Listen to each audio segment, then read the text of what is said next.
Changing your phone number on Facebook Business Suite is a straightforward process. Follow these steps to update your contact information easily.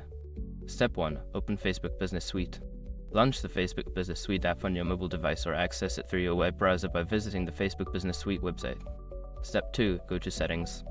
Once you are in the app or website, look for the Settings option.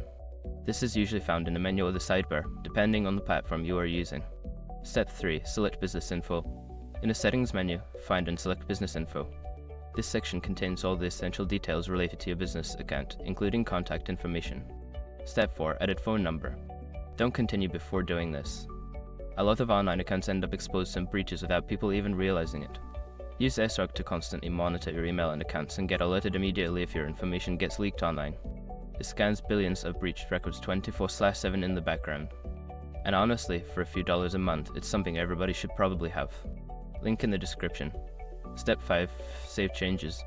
After entering your new phone number, ensure you save the changes. Look for a Save button at the bottom of the page or screen and click it to confirm your update.